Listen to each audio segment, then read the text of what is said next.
Xa siqala oluhlelo lanamhlanje ngokuzithoba okukhulu ndicela nindivumele ngenxa yobuyilo ndithi ngqangi nentsiba zayo. Ndingowakwa Mbhiyozo, ndisindisiwe uYesu uyayinceda impilo yam, ndingumntwana walapha esikolweni. Kuthiwe namhlanje mandike ndizoteketa nam apha ndivule le nkonzo yanamhlanje. Ndicela ke xa sizawuvula le nkonzo yanamhlanje sivule ngale ncwadi yemizekeliso nobizafobe okanye iProverbs chapter 24 sifunde uverse 3 efundeka ngohlobo. Indlu yona yakhiwa ngobulumko, izinziswe ngengqondo, lulwazi oluzalisa amagumbi endlu, itsho ivathiswe ngezinto ezinhle nezixabisekileyo. Sibe sesihlanganisa nencwadi yendumiso 1:27 ethi xa ngabithethayo ithi ukuba ngaba uYehova yena akayakhi indlu, bonke abantu abazoba sekokhiweni kolondlu bazawufumaniseka bebulaleka. Apha uSolomoni uzibhala ezincwadi zimbini ene-understanding kakuhle yobulumko, ngoba xa sijonga kakuhle kuthiwa kokumkani bonke babeke bakhona eJerusalem akekho ukumkani ofaniswa noSolomoni ngobulumko nangayo yonke into nangobubutyebi. uSolomoni ubhala lamazwi ejonge kwinkalo ezimbini zobomi zomuntu ephile ngenathixo, wajonga inkalo yomuntu ephile noThixo, waba nento athi xa eyibhala lento wathi yonke into ingamampunge. Igama lenkosi malibonge. Abe sesithi fana nokusukelana nomoya. Apha ndifuna xa sivula sijonge izinto ezintathu: ubulumko, ingqondo kanye nolwazi. Ngoba kobubomi esiphila kubo ezi zinto umuntu engenazo asoze akwazi ukuphila. Uthi xa ethethayo apha uthi indlu yona, bakhona Miss Vescosa bawundicorrecta, uthi indlu yona ngamanye amazwi sisibelabizo soqobo. Indlu yona yakhiwa ngobulumko. Ndibabonile ke mna ke abantu benemali bethenga imaterial kodwa indlu ingami still. Imaterial isuka ityiwe ngumhlwa iphele ngoba there was no windstorm. Uvela nenye into ke ngokuba indlu leyo naxa usakha indlu awuyakhi ngeziteni indlu. Indlu yakhiwa ngobulumko ibe selizinziswa ngengqondo. Xa ufika ngaphakathi uzalisa amagumbi endlu, uwazalisa ngento yaziyo, awazaliswa ngefurniture, azaliswa ngolwazi. Loba ngabe unganolwazi kodwa nabo ngabe ungaba nefurniture kodwa xa ngabe uyisebenzisa ulwazi lungekho ungathatha into yasekitchen uyifake ebathroom ngoba ulwazi alikho, ngoba indlu ayizaliswa ngefurniture kodwa kufaka ulwazi. Apha sizokokha isizwe sangomso. Kamnandi naba abazali bethu. Xa sizawuqala sithandaza namhlanje ndinento ethi ukuba ngaba uke wayakha lendlu esiyakhayo namhlanje apha kanti uThixo uye wambhekela phansi okanye wamkhuphela bucala, uzobulaleka. Uba ngaba uke wathi usakha abantwana ubakhe ngaphandle kweThixo, ekubakheni kwabo uzokuthi ugqibe ukubakha ubumkholo ugobile ukubulaleka, ngoba akekho umuntu onako ukokha umuntu, nguThixo kuphela okwaziyo ukokha umuntu.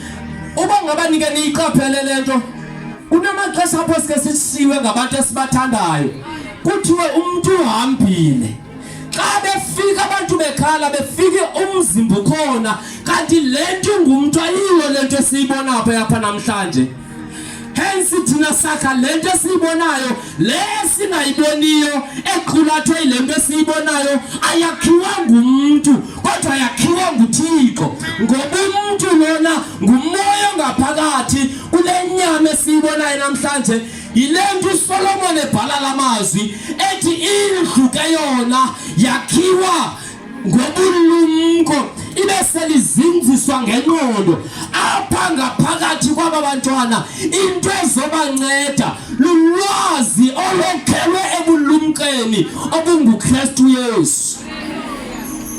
Ngoba ubomi banamhlanje busijikele nabantu abaziyo ifilosophers zanamhlanje babhidekile umuntu kumele aphile kanjani.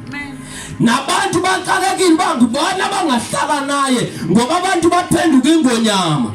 Kodwa umuntu akazukhiwa ngomthetho wase-South Africa urhulumente utsheke kakhulu ezama umuntu makaphile kodwa abantu abakakwazi ukuphila kodwa umuntu wakhiwa bubulumko.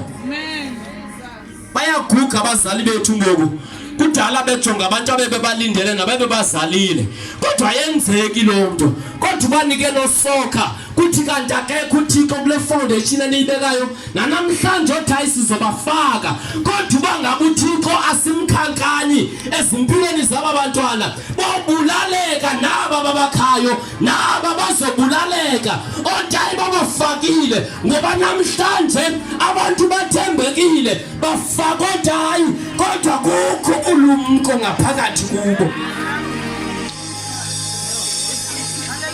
Ungafika nasesibhedlela namhlanje unolwazi kodwa uyazibhubhisa izinto zibhaliwe unolwazi uba xa usitya le nale uzoba necancer kodwa namhlanje batya zona ezo zinto just because banolwazi abukho ubulumko.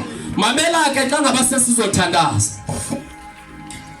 inhloko yomuntu ivalelwe ingqondo apha ngaphakathi kuyo kodwa ingqondo kukhona bayo asivule inhloko size sibe siyayibona ngoba ndifuna sithethe ngengqondo nobulumko nolwazi ukuze sibone into ubana ngaba apha kule nhloko kukhona ingqondo enjani sibone izenzo zomuntu ukubana ngaba zenza njani sibe sesithi unengqondo ke lo muntu judging from izenzo zakhe sithakana ngqondo ke lo muntu xa sijonga izenzo zazo. So ubala ngaba ezinhloko ezilapha zinayo ingqondo sizobona kwizenzo zazo sibe sesithi unengqondo ke lo muntu ngoba izenzo zakhe zezomuntu onengqondo kodwa noba ungaba nolwazi xa ngabe ungakwazi ukulusebenzisa ingqondo yakho siye sibone izenzo zakho ba akukho ngqondo ke apha noba ulwazi lukhona kodwa akukho ngqondo kodwa xa sisakha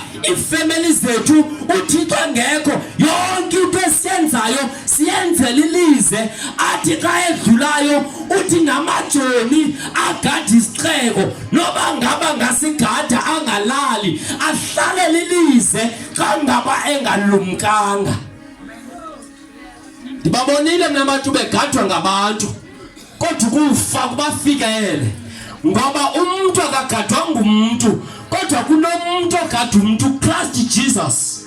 Nguye yedwa okwaziyo nokulungisa indlela yokuhlala umuntu okwazi ukuhlala nabantu nguYesu okwaziyo ukulungisa umuntu akwazi ukuphila kanye nabantu nguye kuphela. Uba ngaba uThixo akasokhi isizwe sakuthi ayikho into engasoka ngoba nencwadi ezifundwa namhlanje asibanceda abantu kodwa nguYesu kuphela onako ukunceda abantu banamhlanje. Naxa ngaba namhlanje sihlangene ngosingaye ithemba lesizwe sethu sangomso amakamva amakhaya wethu ibhongo neqhayiya lasekuhlaleni kwethu kodwa bangabasokha abantwana namhlanje sibokha singabaxeleli ngoThixo asoze siyiphasi into kokha lendlu.